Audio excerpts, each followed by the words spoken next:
Hey guys, this is Dave from my Vanguard here with another deck profile for you guys. Of course, as you see, finally I have a deck that can fit my mat for once.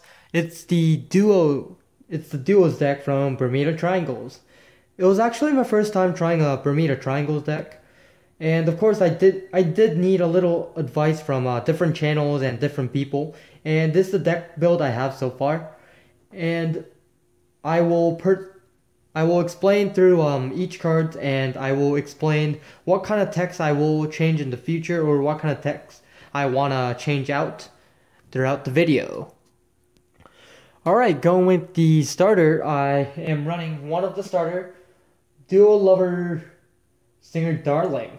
Well, pretty much, unfortunately I'm not like a otaku or whatever you guys call it.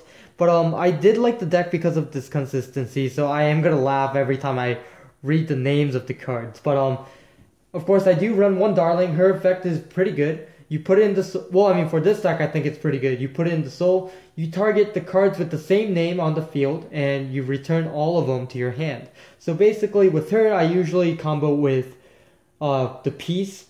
Peace is I'll explain throughout the video, but Peace is a very good your main draw engine of the deck. But this card is really nice for this deck in general, just because not only Peace, but you can return Lulus and activate her effect and gain more power, or you can call out one of the Karas or the Orals and draw cards or unflip damage. So I think Darling in general is a very nice card. Going to the grade 4s, of course, she is the re-standard of the deck. I am running 4 Reit. Her ability at Limit Break, I can counterblast 2. Discard the same card that has duos. So basically, I can I can discard 2 draw triggers with the same name, of course. 2 Lulus, 2 Pieces after you're done drawing it. But Reit itself is really nice. And then when she restands, she gets an extra 3.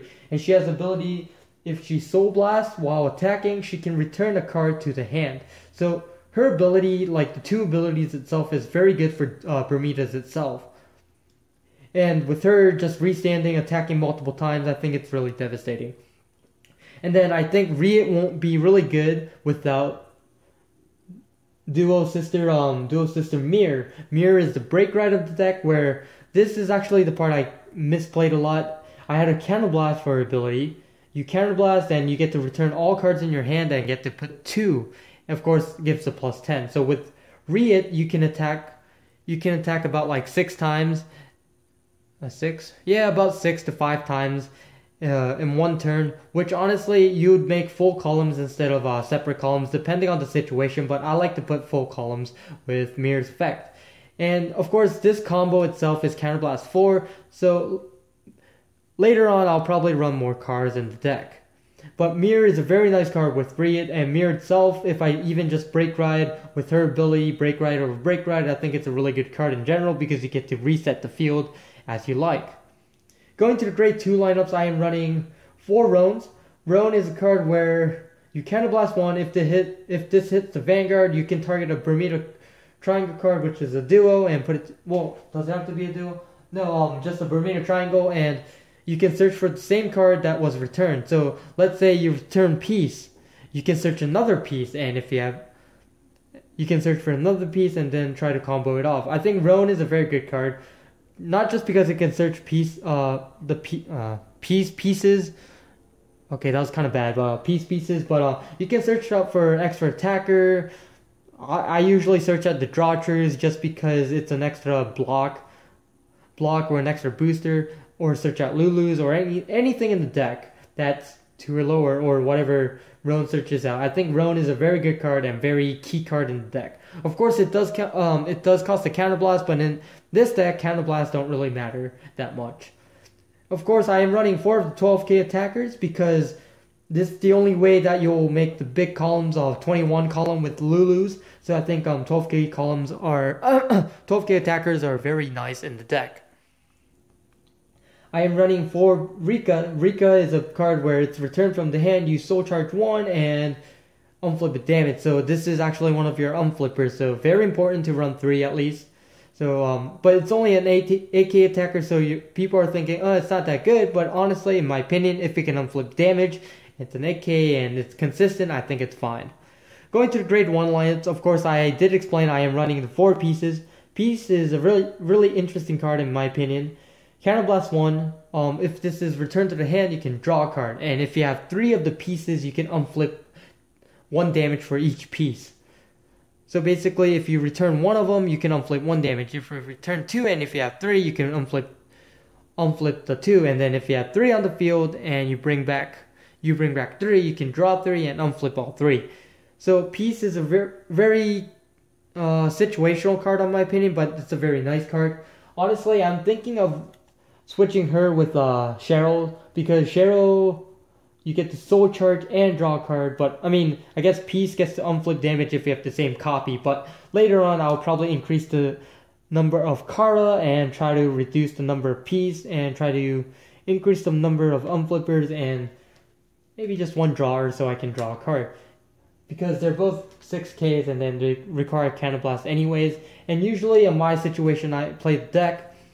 When I have Peace on the field, people try to retire or get rid of it somehow, or won't let me hit with Rowan's ability. So basically, I think it's better to just run Cheryl and try to Counterblast and draw a card, and then try to unflip it later with Kara's.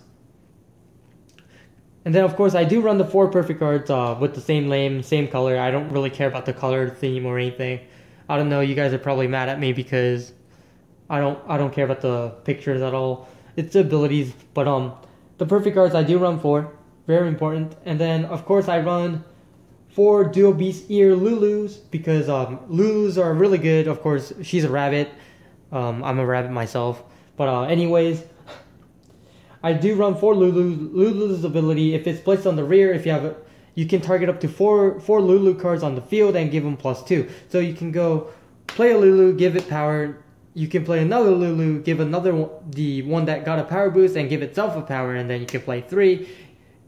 You know, you get the story. It's basically power up over power up over power up over power up. And then, of course, I do run 1 Kara at the moment and 1 Oral because I wanted to try out which was better. But honestly, I think the Kara was much better in my opinion, so I'll probably change it in the future. Like I said, I'll probably start replacing cards and try to run 3-3 if possible. Or I can max out the Karas instead and maybe try to run something differently in the future. Of course, trigger lineups, I am running 8 crits, 4 draws, 4 heals. Honestly, in my opinion, I can try 12 crits because, of course, you're like, oh, but you want to use Reit skill and discard 2 duos. Well, honestly, I usually don't discard the triggers anyways, and I think this deck will be more devastating with 12 crits, on my opinion. But this deck, and overall, as the build right now, it's really good, very consistent. It gives you a lot of attacking power and defense power at the same time. So I think this was a deck that I never got to try, and I finally got to try it out, and I really enjoyed it. Some combos that I guess most of you guys are curious about.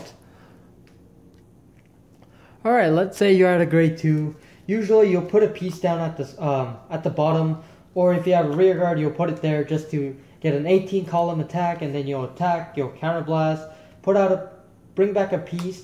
Usually I usually do this column instead because people usually don't let Roan hit, and if I just leave it there, it's pretty obvious what I'm trying to do. So I do create another column just to try to make something out of a column and then try to activate Roan's skill, which people let it through anyways, and then I'll put it back, I'll search for another Roan to my hand.